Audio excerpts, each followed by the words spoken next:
मित्रों, आजकल हम एंटीनालिस्ट मतलब जन विरोधी विचारधारा के विषय में सुन रहे हैं। आज इस विषय को समझते हैं। एंटीनेटलिस्ट थ्योरी एक दार्शनिक विचारधारा है जिसके अनुसार नए बच्चों को जन्म देना नैतिक रूप से उचित नहीं है, क्योंकि जीवन में दुख, पीड़ा और संघर्ष भी निश्चित रूप से आते हैं। इस विचारधारा का उद्देश्य मानव जीवन के दुखों को कम करना है। एंटीनेटलिस्ट वह व्यक्ति है जो मानता है कि नए बच्चों को जन्म देना नैतिक रूप से उचित नहीं है।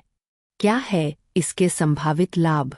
जीवन के दुख और पीड़ा को बढ़ने से रोकने का प्रयास, जनसंख्या वृद्धि और संसाधनों पर दबाव कम हो सकता है, पर्यावरण पर मानव गतिविधियों का प्रभाव कम हो सकता है, माता पिता बनने का निर्णय अधिक जिम्मेदारी से लिया जा सकता है।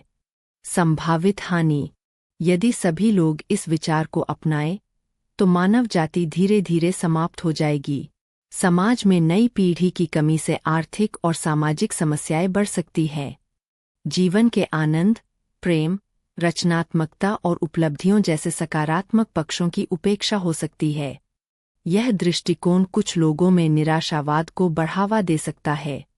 एंटीनेटलिज्म एक दार्शनिक मत है, कोई सिद्ध वैज्ञानिक सत्य नहीं। बहुत से लोग मानते हैं कि जीवन में दुख है, लेकिन प्रेम, सीखने, सेवा, सृजन और आत्मविकास जैसी गहरी खुशियां भी हैं। इसलिए बच्चे पैदा करना या न करना एक व्यक्तिगत, नैतिक और जिम्मेदारीपूर्ण निर्णय है।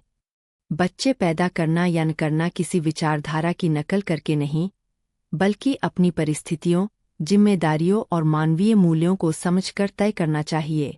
जीवन में दुख है, लेकिन उन्हें कम करने और सुख बढ़ाने की क्षमता भी मनुष्य के पास है।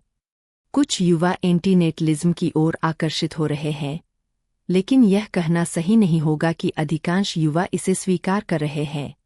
आज का युवा बच्चों के खिलाफ नहीं है, बल्कि असुरक्षित भविष्य से चिंतित है। इसलिए हमें युवाओं की आलोचना नहीं, बल्कि उनकी चिंताओं को समझना चाहिए। Support from ChatGPT। मित्रों, अगर आपको यह विचार सही लगे तो लोगों को शेयर करना, चैनल को लाइक, सब्सक्राइब करना। धन्यवाद।